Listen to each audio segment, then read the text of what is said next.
In 2003, a highway in the American Southwest had its name changed. Not rerouted, not rebuilt, renamed, because 4 states had collectively decided the number on the sign was the problem. For 77 years, it had been U.S. Route 666, roughly 600 miles running north out of Arizona, through the corner of New Mexico, across Colorado, and into Utah, straight through the 4 corners and straight through the middle of the Navajo Nation. By the end, signs were being stolen faster than crews could bolt them up. Businesses along it were putting the number in their advertising, and on one particular stretch, people were dying at a rate that had drawn the attention of 3 state governments and a federal agency. They called it the Devil's Highway. There were stories about a phantom truck. There were stories about things that ran alongside cars at night, and underneath every one of those stories was a 2-lane road with no shoulders, no median, and the nearest trauma center an hour away. This is how a clerical accident in 1926 became the most feared road number in America, and what was actually killing people on it. Because this one wasn't abandoned, it was renamed. And that starts with a clerk in 1926 counting to 6. Start with the number, because everything else follows from it. In 1926, the United States assembled its first national highway system.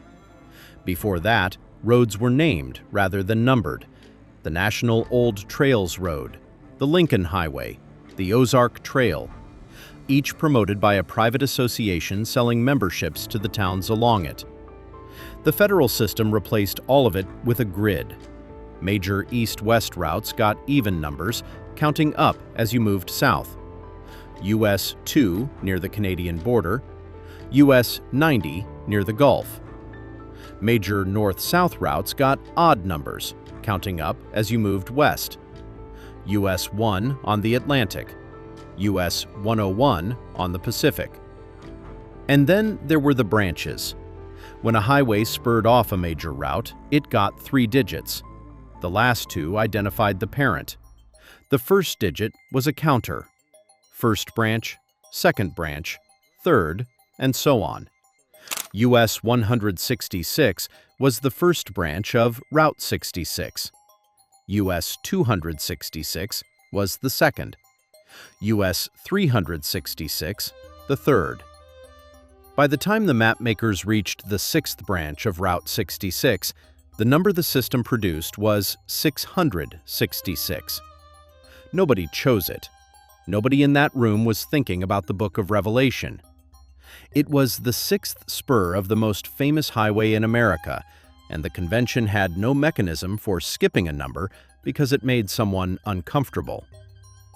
And here's the part that makes it stranger. Route 66 was itself an accident. The men who laid it out wanted the number 60. Kentucky fought them for it and won, so they took whatever was unassigned, and 66 was free.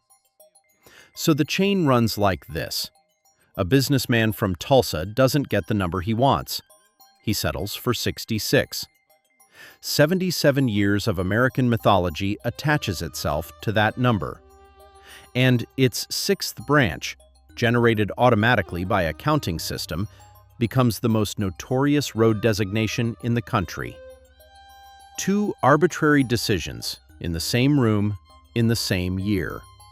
And for the first 4 decades, none of it mattered. The number sat on the map and nobody said a word about it. What changed had nothing to do with the number, and everything to do with where that road actually went.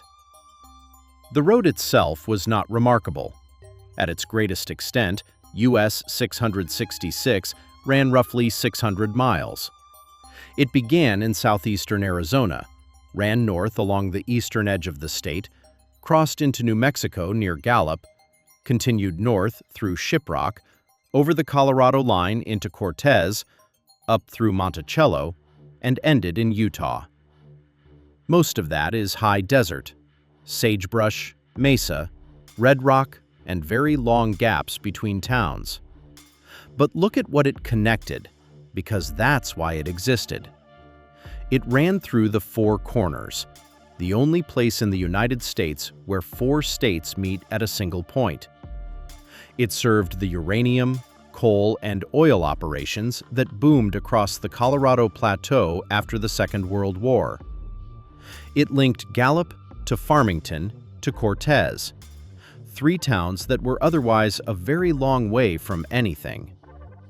And for well over 100 miles, it ran directly through the Navajo Nation, the largest tribal land base in the United States, roughly the size of West Virginia, with a population spread thinly across it.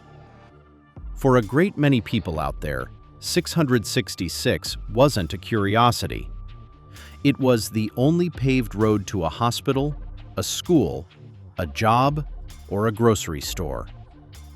That's the part that usually gets left out. Every story about the Devil's Highway is a story about a road that thousands of people had no choice but to drive every single day. Which raises an obvious question. If the road was ordinary and the number was an accident, where did the mythology come from? Because it didn't come from the people living on it. It arrived from outside, and it arrived late. Through the middle of the 20th century, US 666 was just a highway number. It appeared on maps, on shields, in state transportation reports. No folklore attached to it at all. What changed was the culture around it. By the 1970s and 80s, the number 666 carried a weight in American popular culture it hadn't carried before. Horror films, paperback fiction, televangelism, and a broad wave of anxiety about the occult all converged on the same 3 digits. And there, in the high desert, was a real highway, with that number bolted to a metal shield every few miles. The nicknames appeared: the Devil's Highway, the Highway to Hell, Satan's Highway. Then came the stories. A black semi with no lights that appears in your mirror and runs you off the road. Packs of dogs that keep pace with vehicles at highway speed. A woman on the shoulder in white who isn't there when you look again. Hitchhikers who get in the back seat and vanish. None of these are unique to this road. Every single one is standard American highway folklore, attached over the years to dozens of roads in dozens of states. They were imported wholesale and given a number that made them stick. There's one more layer, and it deserves to be said plainly. The route runs through Dene, Navajo land, and outside riders began mixing genuine elements of Navajo spiritual tradition into the haunted highway material, usually badly and always without permission.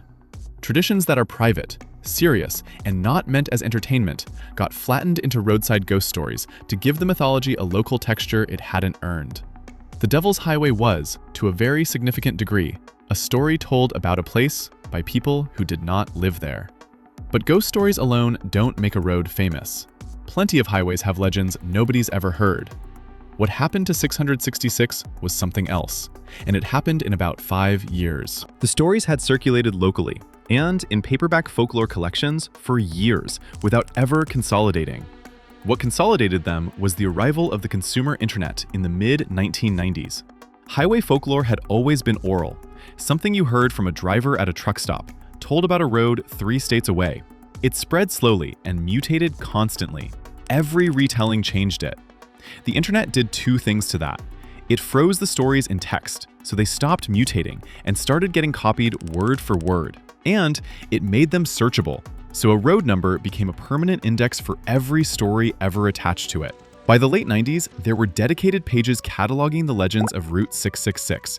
There were message boards. There were early ghost hunting sites treating it as a destination rather than a road. The highway had carried that number for 70 years without much happening. It took about 5 years of the internet to make it famous. And the more famous it got, the more people wanted proof they'd been there, which created a problem the state highway departments were completely unprepared for. A US route shield is a piece of reflective sheeting bolted to a post. It costs a state very little to make and install. It's also, if you're determined and bring a wrench, extremely stealable. US 666 shields disappeared constantly. Not occasionally, constantly. Highway departments in 3 states found themselves replacing the same signs over and over, sometimes within days of installation. There was a market. A genuine 666 shield with real weathering, real bullet holes, real bolt wear was worth money to collectors, and it got more valuable every year the road's reputation grew. Some agencies stopped replacing certain signs entirely. Others mounted them higher, or on posts that were harder to climb, which produced a strange situation. On stretches of that highway, you could drive a very long way without ever seeing the number confirmed, because everyone who wanted proof had already taken it home. For decades, one specific stretch of US 666, the corridor between Gallup and Shiprock, New Mexico, had a fatality record bad enough to draw sustained attention from state officials, tribal government, and federal transportation agencies. That isn't legend. That's engineering reports and coroner records. And every factor behind it was identifiable, documentable, and fixable. For most of its length, it was a 2-lane undivided highway, 1 lane each direction, no barrier, no median. The only thing between a car doing 70 and a truck doing 70 the other way was a painted line. On a road like that, the standard crash isn't a spin-out, it's a head-on. And a head-on at highway speed is very close to unsurvivable. Long, flat, straight sections running for miles across open country. Straight roads feel safe, which is precisely why they're dangerous. Drivers hold higher speeds, attention drifts, and the fatigue that builds over 100 empty miles doesn't announce itself. In many sections, there weren't any. A driver who drifted right had nowhere to correct into. The pavement simply ended and became dirt, gravel, and a drop. Large parts of that corridor ran through open range, unfenced. Cattle and horses on an unlit highway at night are effectively invisible until they're in front of you, and hitting a horse at speed is a fatal event. Away from the towns, there wasn't any. And then add the 2 factors that did the most damage. Across those decades, alcohol-related crashes were a documented and substantial share of the fatalities on that corridor. Gallup, sitting at the southern end, had a long and well-recorded problem. A border town with heavy liquor sales pressed directly against a nation where alcohol is prohibited. The result was people driving that highway at night, impaired, on 2 lanes with no median. This was studied. It was reported. It was a public health emergency being described over and over as a curse. The push to change the number came from the people who lived on it. It had been raised on and off for years, but it gathered real force in the late 1990s and into the early 2000s. Residents of the Four Corners communities, business owners along the route, and officials in the Navajo Nation pushed the same argument from several directions at once. There was the religious objection, a large Christian population along that corridor, including many Navajo Christians who did not want the number of the beast on their address, their business cards, and the sign at the end of their road. There was the economic objection.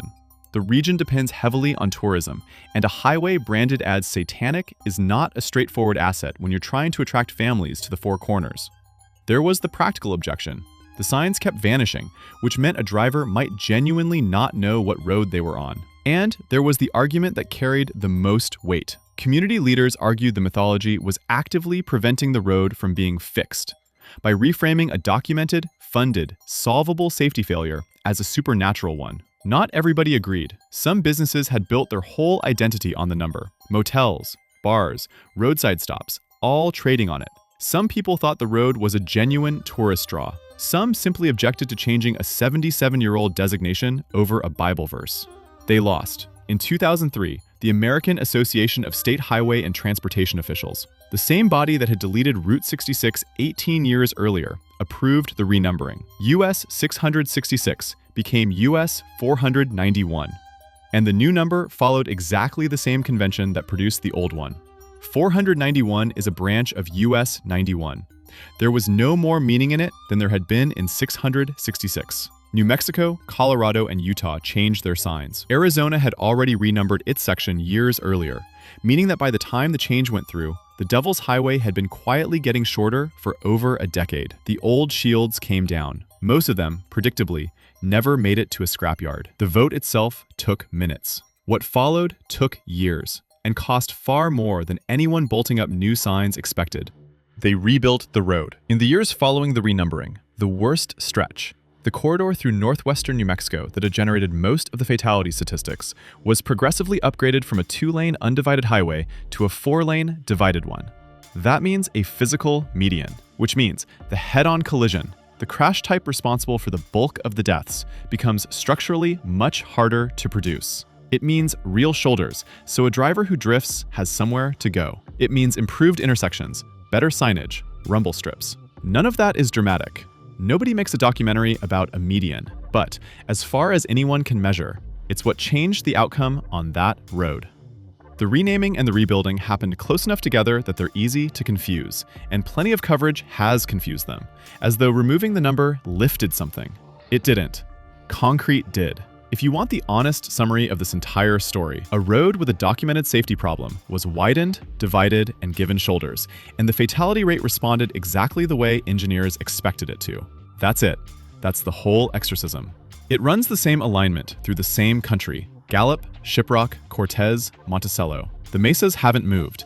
It's still a long, empty, genuinely beautiful drive through some of the most striking terrain in North America. And on the rebuilt sections, it's now an entirely ordinary highway. The original signs are collector items: verified US 666 shields, documented provenance, real weathering, real bolt holes, sell for serious money, and the supply is fixed. Nobody's making more. The stories still circulate. They've just migrated, the way highway folklore always does, from the road to the internet, where the phantom truck and the pack of dogs and the vanishing hitchhiker are all still available in a dozen variations, most of them now attached to a road number that doesn't exist.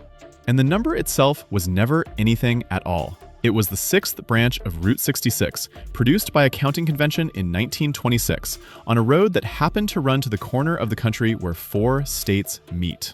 For 77 years, people looked at that sign and saw a warning. What was actually there was a 2-lane road that needed a median.